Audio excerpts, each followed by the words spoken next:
Next victim, it's been a while since we heard from you. Now you do it for the tipper. And we want to talk to you about college basketball. You are our NCAA specialist, and it's almost time for March Madness. I hear we got some big games popping off this weekend. What do you think about this weekend and how it stacks up heading into the March Madness ultimate contest of a tournament? Come on now, it's March Madness. It's already March, right? I think we're in the first full week of March. Full blown. So well, what is it? What is it? It's going down. So, we got the tournaments going on before the big gas tournament. We got the SEC tournament. We got the ACC tournament.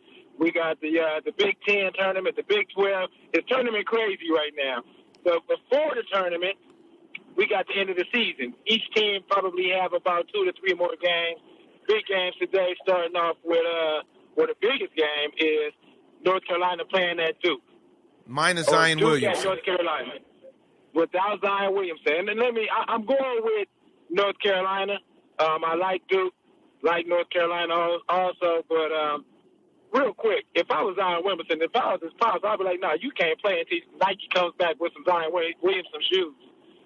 So I mean, they can't do that while he's still in college. Right. But I hear what you're saying. They can't, but don't even risk it. You're going to be the first round draft pick no matter what. So don't even go out there and play. Don't even risk it. You feel like the sample size is big enough at this point for him to have shown that he's the one. Kobe said go out and play. No, Kobe's already finished his career, so he can say that. And he also never played in college. Kobe will play though anywhere. Never played in college. Right. So I'm going with North Carolina today. This next big game is my boys, Michigan State, them Spartans. We've been injured all season. We're playing against number 7, Michigan. So, which is a big rivalry game, just like the Duke, North Carolina. But I'm going with Michigan State. I got to ride with them. I love Tom Izzo. I love how Michigan State plays. And one of the greatest basketball players of all time has come from there, Urban Magic Johnson. So I'm rolling with Michigan State. Some big upsets already with number 5 Tennessee losing to Auburn, which is crucial because the SEC is shaping up to be one of the best conferences in basketball right now. You got Kentucky, which they always bring studs. I think the NBA should be called University of Kentucky NBA right now because everybody in the NBA is from Kentucky, it seems like. Well, they lost to Tennessee lost to Auburn, an unranked team. The tricky part about that is Bruce Pearl used to coach Tennessee years ago, and now Bruce Pearl is the coach of Auburn. So, that he got his hands in the bucket and knows how to win. Right now, Florida is up against Kentucky. Kentucky is up against Florida, 54-42. That's about it for the big games. But and who do you like in the big dance? Who do you like when all the smoke clears? And who do you like in your Final Four? It's tricky. It's nowadays these schools, and we said it in previous OZone podcasts. Like, a lot of these kids are staying 4 years. And with these 3 and 4 year kids that's young adults playing against these young dudes that's 18 and 19, the 4 years have a lot more experience and they got that grown man strength a little over the 18 and 19-year-olds. So I like, as a long shot, I like Tennessee. I like Tennessee to win it overall. But for the Final Four, it's the favorites. It's the Kentucky. It's the Michigan State. And it's got to depend on whether Zion comes back and plays.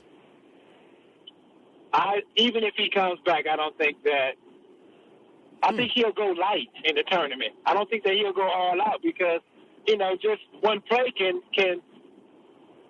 just reroute you and mess you up for anything. So we've seen that with the shoe coming off.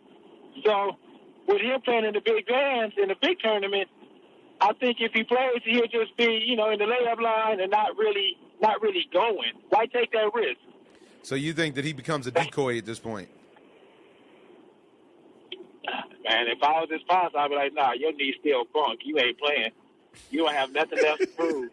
This is an interesting conversation to be had because you definitely don't get better by not playing. But at the same time, I imagine the young man has some insurance at this point, hopefully, that just in case he did get hurt in a major way. And true story. And it also opens up the whole idea of the in NCAA paying these players or doing something to, give them some kind of insurance that if I play, that I'm going to, if I get injured, then I will have some kind of compensation. I still got to be good for at least 7 figures because at least on a rookie deal, he's going to get paid. Right. He played 20 games. Isn't that enough? I think they've honestly 20 ain't a lot of games. 20 games is not a lot of games. And against some kids. Yeah, and not to say that, I mean, honestly, if the league wasn't set up the way that it was, he's one of those kids that probably would have went to the league without, which they're bringing back now. Yeah, without college. So 20 games was certainly enough for him to go high in the draft. Is it enough for him to show that he's NBA ready? I don't know about that. And that other kid is actually supposed to be better than him. Barry. No, from what is it? From Murray State, John Morant. Man, that dude is 5'9". No, he's not.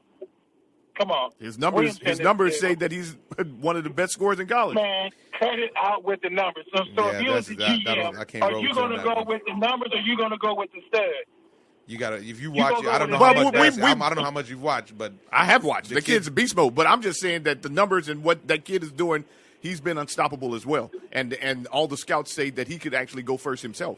So the information that either way it goes, it doesn't matter which one of those dudes goes first. What the point of the conversation is whether or not they should play to get paid, and or to play and risk not getting paid by getting hurt. I personally think that Zion made his point that he was the best player in college basketball, yet at the same time, there's a draft for a reason. All of these guys are going to get to the show if you're on the top end. And why do you say John Morant is 5'9"? He's 6'3". Whatever, that guy. Yeah, that's right. I don't want you to be a false prophet over here. Kid's 6'3". He's not playing in the ACC in basketball either, so he's not playing against top dudes every other day. He's averaging 24 points, 10 assists, 5 rebounds, 5.5 rebounds a game. I mean, he's got to play against. He should be getting more points if he's 6'3" and if he on that in that conference. He's done it. Okay, fine. And his name is Ja. So Ja bless. All right, Bob Marley. Appreciate you calling in. Tell the people where they can find you, where they can follow you on Twitter for your controversial takes. All right. You can get me at Do It For The Tipper. Do It For the number 4, The Tipper. Holler at me on Facebook. Holler at me on Twitter. And I'll holler back. There it is. OZone. Peace. Out. Out. I'm just living the dream. I'm in love with the lights. This is not just a game. This here is my life. Put the cameras on me, yeah, yeah. Put the cameras on me, yeah, yeah. Put the cameras on me, yeah, yeah. Put the cameras on me, yeah.